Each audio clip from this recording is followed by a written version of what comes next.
छोटी छोटी बातें। जावेद चौधरी का आज का कॉलम है। इस्लामाबाद के सेक्टर F10 में फ्लैट्स का एक टावर था, मार्गला टावर। ये टावर 8 अक्टूबर 2005 के जिलजिले में ज़मीन पोस हो गया था और उसके मलबे में 74 मर्द, खवातीन और बच्चे दफन हो गए थे। मार्गला टावर की तीसरी मंजिल पर एक खानदान रहता था। घर में 4 लोग थे। घर का मालिक, उनकी बेगम, वालदा और 13 साल का बेटा। ये खानदान भी मलबे में दब गया। साहिब खाना को होश आया तो उसने खुद को एक सुतून के करीब गिरा पाया। बीवी को आवाज़ दी, बीवी भी जिंदा थी। वालदा और बेटे को बुलाया, वो दोनों मामूली जख्मी थे। ये चारों लोग चंद गज के फासले पर थे, मगर मलबे की वजह से एक दूसरे को देख नहीं सकते थे। साहिब खाना को अचानक याद आया उनका मोबाइल फोन उनकी जेब में है। उन्होंने आड़े तिरछे होकर जेब में हाथ डाला, मोबाइल फोन निकाल कर देखा। फोन भी ऑन था और सिग्नल भी मौजूद थे। साहिब खाना ने दोस्त अहबाब को फोन करना शुरू कर दिया। दोस्तों को इत्तला हुई तो ये घरों से निकलकर खड़े हुए। रेस्क्यू वर्कर भी टावर पहुंच गए। वो साहिब फोन ऑन करते, दोस्तों को गाइड करते और बैटरी बचाने के लिए फोन बंद कर देते। दोस्त रेस्क्यू वर्कर्स को उनकी लोकेशन समझा देते। ये सिलसिला 2 दिन जारी रहा, यहाँ तक कि रेस्क्यू वर्कर्स ने उन तक पहुँच गए। खानदान बचा लिया गया। यह खानदान अल्लाह के करम और मोबाइल फ़ोन की वजह से सलामत रहा। अगर उस वक्त मोबाइल फ़ोन साहब की जेब में ना होता तो ये रेस्क्यू वर्कर्स और दोस्तों को गाइड ना कर सकते और यूं ये और उनका खानदान दूसरे 74 लोगों के साथ मलबे में दफन हो जाते। मैंने इस खानदान की कहानी 2005 में पढ़ी और मैंने उसके बाद ये मामूल बना लिया। मैं अपना फ़ोन हर वक्त साथ रखता हूँ और चार्ज भी रखता हूँ। मैं रात सोने से कबल फ़ोन चार्ज करता हूँ और उसे सुरहाने के नीचे रख कर सोता हूँ। मैं फ़ोन बाथरूम में भी साथ लेकर जाता हूँ। मेरा आपको मशवरा है, आप भी ये मामूल बना लीजिए कि इस मामूल की वजह से आप किसी भी इमरजेंसी में अपने दोस्त अहबाब से रब्ता कर सकेंगे।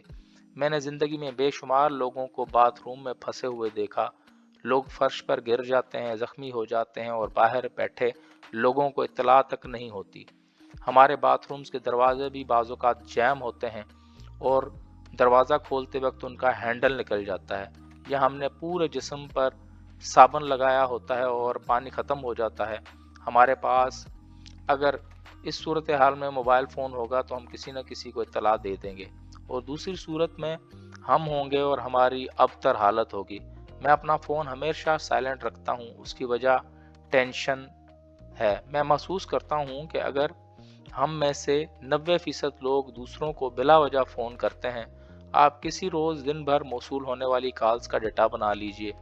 आप देखेंगे कि आपको मौसूल होने वाले 90% कॉल्स बिला ज़रूरत और बिला वजह थी। हम फ़ोन पर बात भी ऊंची आवाज़ में करते हैं। आप अपने इर्द गिर्द देखिए, वहाँ अगर 5 लोग हैं तो उनमें से 2 या 3 लोगों के फ़ोन मुसलसल बज रहे होंगे और वो हाँ जी का नारा लगाकर पूरा माहौल आलूदा कर देंगे। आप किसी जगह चले जाएं, आप वहाँ मोबाइल फ़ोन की घंटी बजते ज़रूर देखेंगे। ये घंटियाँ लोगों के आसाब पर बुरे असरात मुरतब करती हैं। आप भी मेरी तरह अपना फ़ोन साइलेंट करके देखिए, आपको भी अपने मसाइल कम होते हुए नज़र आएंगे।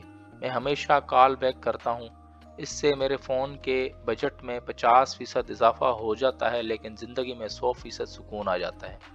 ये हमारी ज़िंदगी की छोटी छोटी बातें हैं। हम इन बातों से ज़िंदगी को ज़्यादा बेहतर बना सकते हैं। मसलन मेरे दोस्तों ने गाड़ियों में एक एक इजाफी फ़ोन रखा है। ये फ़ोन सस्ता होता है, ये हर वक्त चार्ज और ऑन रहता है। ये नंबर सिर्फ ख़ानदान और चंद करीबी दोस्तों के पास होता है। ये इमरजेंसी फ़ोन है। आप भी गाड़ियों और मोटरसाइकिलों में इमरजेंसी फ़ोन रखें। ये फ़ोन इमरजेंसी में आपका मुआवन साबित होगा। आपका किसी भी उम्र के इंसान है, आप थैला, बैग या ब्रीफ केस को अपनी ज़िंदगी का हिस्सा बना लीजिए। आपका हैंड बैग आपका बेहतरीन दोस्त साबित होगा। आप बैग में अपनी तमाम ज़रूरी अशिया रखें। आप इसमें थोड़ी सी नकदी रख लें। आप उसमें इमरजेंसी अद्वियात रखें। आप इसमें मोबाइल फ़ोन का चार्जर रखें। आप उसमें कंघी, टिश्यू पेपर, च्युइंगम, डायरी, कागज़, कलम और अपनी चेक बुक रखें। आप इसमें अपने तमाम एड्रेस और दोस्त अहबाब के टेलीफोन नंबर रखें। ये बैग आपको हर किस्म के मसाइल से बचाएगा। आपको मार्केट में हर किस्म के हैंड बैग मिल जाएंगे। आप कंधे पर लटकाने वाला कपड़े और चमड़े का बैग इस्तेमाल करें। Laptop bag, brief case bag, ये बैग उठाने में आसान और देखने में खूबसूरत और साइज में छोटा होना चाहिए। आप अपने बच्चों को भी बैग की आदत डालें। ये आदत उन्हें जिम्मेदारी भी बनाएगी और उनकी ज़िंदगी डिसिप्लिन भी पैदा करेगी। आपको अगर अल्लाह ताला ने गाड़ी की नेमत से नवाज रखा है तो आप भी इस नेमत की डिक्की को ज़रूर इस्तेमाल करें। आप डिक्की में छतरी, छोटा टूल बक्स, टॉर्च, आग बुझाने का सिलेंडर, जागर्स, रेन कोट, पानी की बोतलें, बिस्किट के डब्बे और एक गर्म जैकेट ज़रूर रखें। ये बंदोबस्त आप और आपके ख़ानदान को सफ़र के दौरान बहुत फ़ायदा पहुंचाएगा। मैं मुल्की हालात की वजह से अपने दोस्तों को हमेशा मशवरा देता हूँ, आप गाड़ी के फ्यूल टैंक को कभी आधे से नीचे ना होने दें। फ्यूल की सुई जूं ही दरमियान में पहुंचे आप फ्यूल टैंक फुल कराएं। यह आदत आपको मसाइल से बचाएगी, क्योंकि मुल्क में कभी भी फ्यूल इमरजेंसी हो सकती है। मुख्तलिफ इलाकों और शहरों में रोज़ाना वारदातें होती हैं और लोग इन वारदातों में माल और जान दोनों से हाथ धो बैठते हैं। हमें हालात को जहन में रखकर चंद छोटे छोटे इक़दाम करने चाहिए।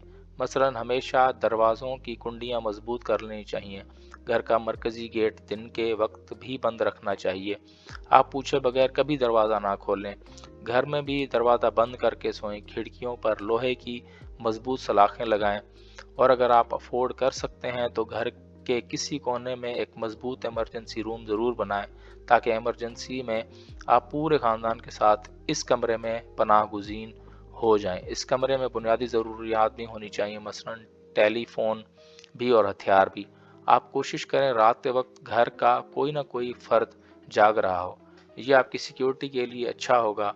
आजकल मोबाइल फ़ोन पर लोकेशन का ऑप्शन मौजूद होता है। आप अपने और बच्चों की लोकेशन हमेशा ऑन रखें, ताकि ख़ानदान आप और आपके अपने बच्चों की लोकेशन का अंदाज़ा कर सकें। मुल्क की हालात ख़राब हैं। मुल्क में दहशत गर्दी भी है, अगवा बराए तावान भी, लड़ाई झगड़े भी और छीना झपटी भी। हमें इन हालात को सामने रखते हुए भी चंद छोटे छोटे इक़दाम करने चाहिए। आपका फ़िरका या आपका मज़हब आपके हालात में आपको टारगेट बना सकता है। आप अगर आर्जी तौर पर ऐसे इक़दाम करेंगे जिनसे दूसरों को आपके मज़हब या फ़िरके का अंदाज़ा हो सके, तो ये आप, ख़ानदान और मुआशरे तीनों के लिए बेहतर होगा। आप अपने नाम के साथ वो साबिक़े और लाहक़े ख़त्म कर दें जिनकी वजह से आप गैर महफूज हो सकते हैं। आप पूरे ख़ानदान के साथ सफ़र ना करें और अगर ज़रूरी हो तो एक गाड़ी में ना बैठें। ख़ानदान को दो हिस्सों में तकसीम करें और उन्हें दो टैक्सियों, दो रिक्शों और दो बसों, दो ट्रेनों और दो गाड़ियों में सवार करें। आपके बजट में तो यकीनन इजाफा हो जाएगा, लेकिन जान की सलामती बहरहाल रकम से ज़्यादा कीमती है। आप हड़तालों के दिनों में घरों से ना निकलें। मुजाहिरों की जगहों पर कभी ना जाएं। मैंने मुजाहिरों के दौरान हमेशा बेगुनाह लोगों को ज़ख्मी होते हुए मरते देखा। मुजाहिरीन ज़्यादातर आम लोगों की गाड़ियाँ तोड़ते हैं। आप ऐसी जगहों से बच कर रहें। आप कोशिश करें कि आपके बच्चे बाहर ना जाएं। आप घर के अंदर उनके बैठने, खेलने, टीवी देखने की जगह बनाएं। आप उन्हें अपने दोस्तों को घर बुलाने की इजाज़त दें। बच्चों के दोस्तों के वालिदैन का नाम, पता और टेलीफोन नंबर ले लें। आपके बच्चे का कोई दोस्त जब आपके घर आए तो आप उसके वालिद को फ़ोन करके इत्तला दें। आपका फ़ोन बच्चे के वालिदैन को भी मुत्तला करें और आप अपने बच्चों के दोस्तों को बैकग्राउंड से भी मुतमईन हो जाएंगे। आप दूसरे वालिदैन को भी आदत डालें, वो भी आपको फ़ोन करके इत्तला करें। वालिदैन की ये सोशल नेटवर्किंग बच्चों के मुस्तकबिल के लिए बेहतर होगी। और आखिरी बात, आप कोशिश करें आप अपनी आमदनी का कम से कम 20% हिस्सा बचा कर रखें। ये बचत आपको आसूदा भी करेगी, एतमाद भी और हौसला भी। अगर आप अपनी आमदनी में बचत नहीं कर सकते तो आप बचत के लिए इजाफी काम करें। आप पार्ट टाइम काम करें और इस पार्ट टाइम काम से हासिल होने वाली आमदनी बचा कर रखें। ये बची हुई आमदनी आपको दर्जनों मसाइल से बचाएगी। ये छोटी छोटी बातें मेरा ज़ाती और मेरे दोस्तों का तजर्बा है। हमने इन छोटी छोटी बातों से ज़िंदगी के बेशुमार सुख हासिल किए हैं, आप भी कर सकते हैं। वीडियो देखने का